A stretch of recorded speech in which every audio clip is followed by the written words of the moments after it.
आप सबने ये बातें तो बहुत बार सुनी होंगी कि यूएफसी के अंदर जो मिडिल वेट डिवीजन में ये राइवलरी चल रही थी इजराइल अडेसानिया और एलेक्स पेरेरा के बीच में, कि कहीं ना कहीं ये राइवलरी इनकम्प्लीट है। इस राइवलरी में एक थर्ड फाइट भी होनी चाहिए एमएमए के अंदर। हम यहाँ पर देख सकते हैं एलेक्स पेरेरा और इजराइल अडेसानिया 1-1 इक्वल है, और यहाँ पर एक थर्ड फाइट काइंड ऑफ हम वेट ही कर रहे थे इस सेकंड फाइट के बाद कि थर्ड फाइट होगी, लेकिन ऑब्वियसली फिर यहाँ पर से चेंजेस हुई चीज़ों के अंदर और सर्कमस्टेंसेज बदले, और एलेक्स पेरेरा अब 205 पाउंड डिवीजन में चले गए हैं, लाइट हैवी वेट डिवीजन में मिडिल वेट छोड़ के।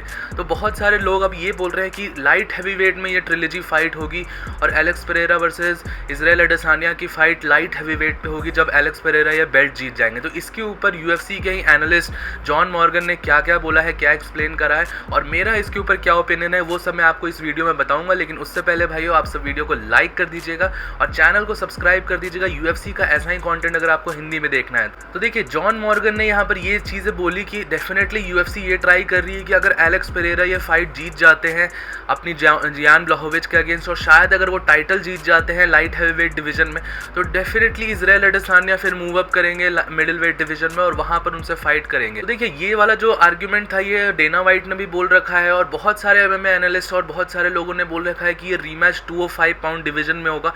आप समय से भी बहुत सारे बंदों ने ये भी मुझे कमेंट सेक्शन में यही बताया था कि उनके हिसाब से ये 205 पाउंड डिवीजन में होगा, और जब एलेक्स पेरेरा लाइट हैवीवेट की बेल्ट को जीत जाएंगे तब फिर Israel Adesanya versus Alex Pereira होगा, जो कि 205 पाउंड की बेल्ट के लिए होगा। मार्केटिंग वाइज और बाकी सारी चीज़ें, स्टोरी लाइन वाइज तो ये चीज़ें चलिए एक बार को सही है, बट ये क्या मॉरली करेक्ट है? क्या ये एलेक्स पेरेरा के लिए फेयर चीज़ है?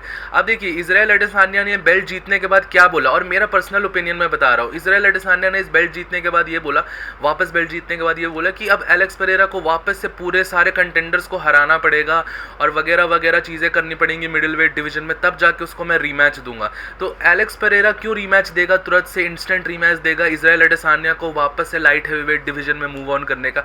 ये बात का मेरे को बिल्कुल सेंस नहीं बनाता है। अगर एलेक्स पेरेरा लाइट हैवीवेट की बेल्ट को कैप्चर कर लेता है तो इजराइल अडेसानिया को फिर लाइट हैवीवेट के डिवीजन के बंदों को हराना पड़ेगा, वहां पर उनको चैलेंजर्स को हराना पड़ेगा, तब वो जाके एलेक्स पेरेरा को फेस ऑफ कर पाएंगे। अब just because of story line और जस्ट बिकॉज ऑफ ट्रिलॉजी वो चैलेंजर्स को बीट नहीं कर सकता है, लाइट हैवीवेट के चैलेंजर्स को स्किप नहीं कर सकता और सीधा एलेक्स पेरेरा से फाइट नहीं कर सकता है। और ये रीजनिंग मैं नहीं दे रहा हूँ, ये रीजनिंग खुद इजराइल अडेसानिया ने दी है जब मिडिल वेट यूएफसी 287 जब खत्म हुआ था तब। देखिए भाइयों, अब मेरा मन यहाँ पर बिल्कुल बदल चुका है। अब मेरे को चाहिए कि ये ट्रिलॉजी फाइट हो या तो मिडिल वेट डिवीजन में हो, और डेफिनेटली मिडिल वेट डिवीजन में हो, या अभी के अभी लाइट हैवीवेट डिवीजन में हो। लेकिन जब Alex Pereira light heavyweight division में विन स्टैकअप कर लेंगे, चैलेंजर्स को हरा के अगर बेल्ट कैप्चर कर लेते हैं, और फिर अगर वहां पर इजराइल अडेसानिया आ गया और ये बोलेगा कि फिर मेरे को अब टाइटल शॉट चाहिए डायरेक्ट एलेक्स पेरेरा के अगेंस्ट क्योंकि स्टोरी लाइन है वगैरह वगैरह बातें करेंगे और एनालिस्ट वगैरह ऐसी चीज़ें बोलेंगे, तो ये बिल्कुल भी फेयर नहीं होगा एलेक्स पेरेरा के लिए।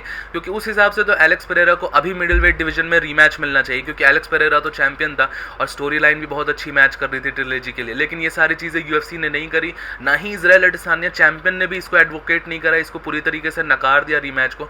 तो डेफिनेटली अगर एलेक्स पेरेरा यहाँ पर लाइट हैवीवेट जीतता है बेल्ट को, तो इजराइल अडेसानिया को पहले लाइट हैवीवेट के कंटेंडर्स को हराना पड़ेगा, 2 फाइट्स एटलीस्ट करनी पड़ेगी। और साथ ही साथ हम ये भी चीज़ देख सकते हैं कि इजराइल अडेसानिया फर्स्ट टाइम नहीं मूव अप कर रहा है। फर्स्ट टाइम मूव अप कर रहा होता है कोई चैंपियन तो उसको चलो डायरेक्ट टाइटल शॉट दे दिया जाता है। वो ऑलरेडी एक बार मूव अप कर चुका है और यान ब्लाहोविच से हार चुका है।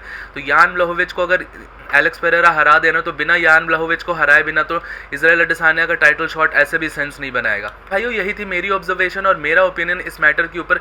मुझे नहीं लगता इजराइल अडेसानिया को डायरेक्ट टाइटल शॉट मिलना चाहिए 205 पाउंड डिवीजन का।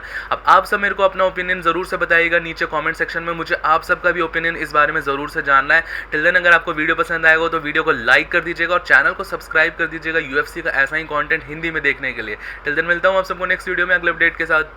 Bye bye.